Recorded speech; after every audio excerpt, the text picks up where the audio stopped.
Hello students of standard 3।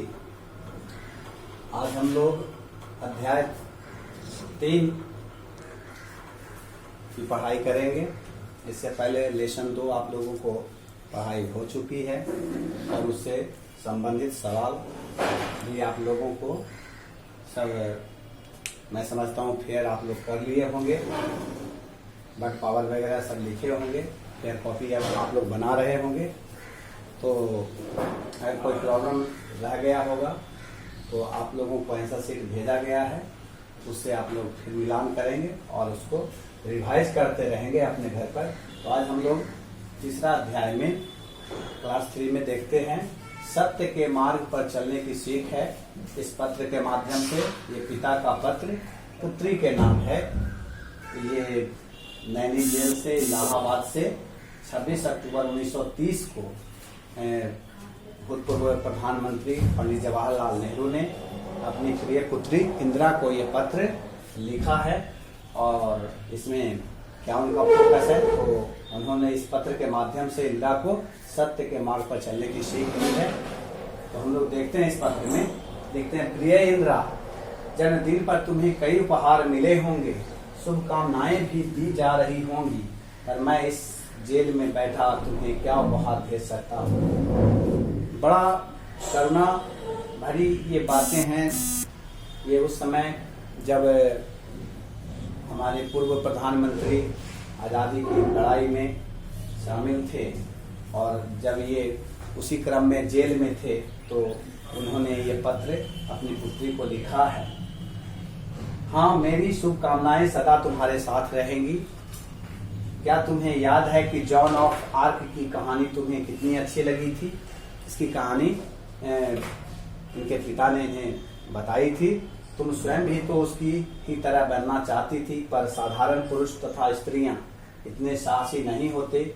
वे तो अपने प्रतिदिन के कामों, बाल बच्चों तथा घर की चिंताओं में ही फंसे रहते हैं। परंतु एक समय ऐसा आ जाता है कि किसी महान उद्देश्य की पूर्ति के लिए सभी लोगों में असीम उत्साह भर जाता है। सामान्य पुरुष भी वीर बन जाते हैं और स्त्रियां वीरांगनाएं। तो इस माध्यम से पूर्व प्रधानमंत्री ने इंदिरा का उत्साह वर्धन किया, उन्हें सच्चाई से अवगत कराने की कोशिश की। तो फिर आगे लिखते हैं कि आजकल हमारे भारत के इतिहास का निर्माण हो रहा है। क्या हो रहा है? निर्माण मतलब बढ़ना, विकास होना। बापूजी ने भारतवासियों के दुखों को दूर करने के लिए आंदोलन छेड़ा है। मैं और तुम बहुत ही भाग्यशाली हैं।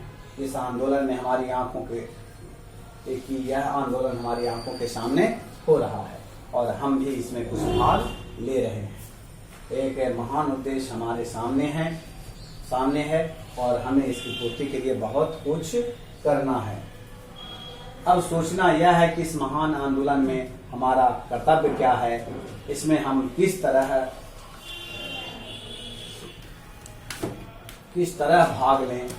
परंतु जो कुछ भी हम करें, हमें इतना अवश्य स्मरण रखना चाहिए कि उससे हमारे देश को हानि न पहुंचे। ये बहुत बड़ी बात लेखक ने पुत्री को बताया कि हमें ऐसा काम नहीं करना चाहिए जिससे हमारे देश की छवि को, हमारे देश की एकता, अखंडता को नुकसान पहुंचे। तो ये कितनी बड़ी बात है। कई बार हम संदेह में भी पड़ जाते हैं कि हम क्या करें। यह निश्चय करना कोई सरल कार्य नहीं है, किंतु जब भी तुम्हें ऐसा संदेह हो तो ठीक बात का निश्चय करने के लिए मैं तुम्हें एक छोटा सा उपाय बताता हूँ। लेखक आगे बताते हैं, यदि हमारे सामने किसी तरह की समस्या आती है तो उस पर हमें विचार करना चाहिए, उसके अच्छाई और बुराई के पक्ष को समझना चाहिए, तभी कोई भी फैसला लेना चाहिए। लिखते हैं आगे, तुम कोई भी काम ऐसा न करना जिससे दूसरे से छिपाने की इच्छा तुम्हारे मन में उठे। लेखक बताते हैं कि हमें कभी भी ऐसा कोई कार्य नहीं करना चाहिए जिसे हमें दूसरों से छुपाना पड़े। तो ये बहुत बड़ी बात है, अपने आप को इम्प्रूव करने का, अपने आप को संभालने का, अपने आप को आगे बेहतर बनाने का। किसी बात को छिपाने की इच्छा तभी होती है जब तुम कोई गलत काम करते हो। बहुत सीधी सी बात है, मनुष्य तभी अपनी बातों को किसी से छुपाने की कोशिश करता है जब उससे गलती होती है। ये बात समझना है। यदि तुम बहादुर बनोगी तो तुम ऐसा कोई काम नहीं करोगी जिससे तुम्हें डरना पड़े या जिसे करने में तुम्हें लज्जित होना पड़े। तो ये बहुत बड़ी बातें कही थी उन्होंने।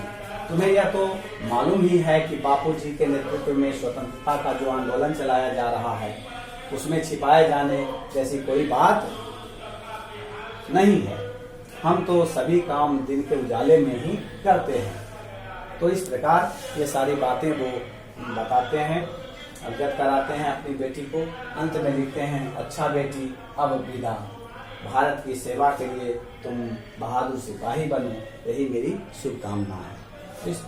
इस पत्र के माध्यम से लेखक ने प्रिय इंदिरा को ये सब जानकारियां दी, सत्य से अवगत कराया और उनमें सच्चाई का भाव भरने की कोशिश इस पत्र के माध्यम से की। तो आप लोग, मैं समझता हूँ कि ये पत्र आप लोग अभी खोल करके आप लोग पढ़ाई कर रहे होंगे, और जिनके पास बुक्स है, अगर वो मैं जो ये वीडियो बना रहा हूँ इस समय यदि वो खोलकर साथ में बैठकर देखें तो और ज़्यादा बातें समझ में आएंगी। और फिर इससे जुड़ा हुआ आप लोगों के लिए इस प्रकार तुम्हारा पिता जवाहरलाल पत्र की समाप्ति कर देते हैं, और इससे जुड़ा हुआ कठिन शब्द भी आप लोगों को दिया जा रहा है। आप लोग इसे राइट और रिमेम्बर करेंगे, और इस पाठ को एक बार दो बार जितना बन सके आप लोग बार बार इस पाठ को देखिए, समझिए, और फिर इससे जुड़ा हुआ आपको आगे जो है कार्य दिया जाएगा। अभी बस इतना ही। धन्यवाद।